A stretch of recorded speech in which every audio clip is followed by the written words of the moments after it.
In the age of colonial exploration, when curiosity often overstepped reverence, the sacred Moko Mokai preserved Maori warrior heads, adorned with intricate tattoos, became objects of fascination and exploitation.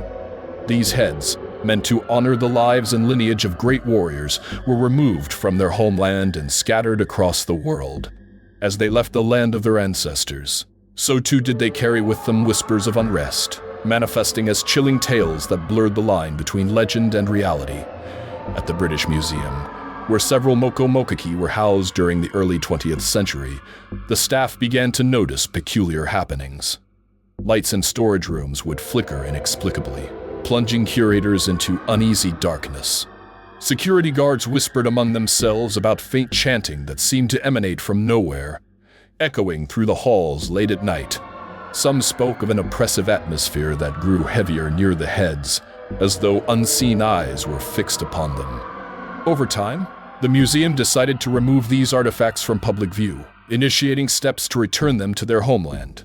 One of the most infamous stories revolved around Major General Gordon Robley, a British officer who became fascinated by Maori culture during his service in New Zealand. He amassed a collection of over 30 Moko Mokai, proudly displaying them in his home. Yet, his obsession came at a cost. Robley began experiencing vivid and recurring dreams of Maori warriors, their faces fierce and painted, demanding the return of their ancestors.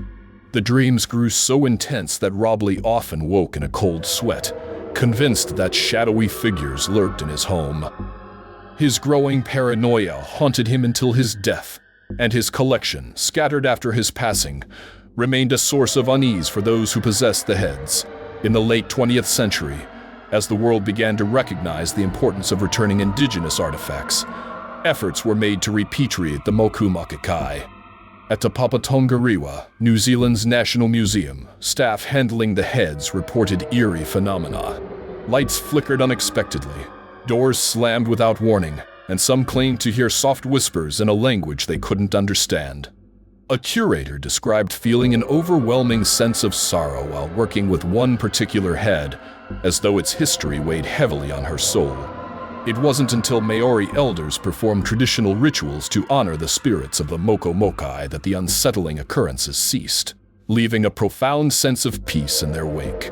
Not all efforts to reclaim the Moko Mokai were smooth. In Paris, an auction house once attempted to sell a preserved head to the highest bidder.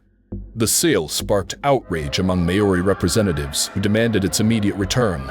As tensions escalated, strange events unfolded in the auction house. Computers crashed inexplicably, a heavy statue toppled over without cause, and staff reported an unshakable feeling of being watched. The head was eventually removed from the auction and returned to New Zealand, its journey marked by a series of unsettling incidents that no one could quite explain. Even across the ocean, the Moko Mokai left their mark. At the American Museum of Natural History in New York, the heads once stored there were accompanied by their own peculiar stories. Late one night, a security guard patrolling the museum heard rhythmic chanting from the storage area. When he investigated, the room was empty, yet a chill ran through the air, lingering long after he had left. Staff also noticed that plants near the storage area frequently withered, no matter how carefully they were tended.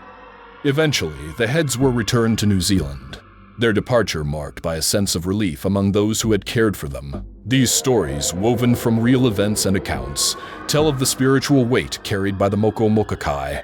They were never meant to leave their homeland, and their removal disrupted the balance between the living and the dead. For those who encountered their unrest, the lessons were clear. Sacred artifacts must be treated with respect, and the spirits of the ancestors must be allowed to find peace. As the Moko Mokai continue to make their way back to their ancestral homes, the unsettling tales that surround them remain a powerful reminder of the consequences of cultural disregard. Enjoyed the content? Make sure to hit that like button and subscribe to the channel.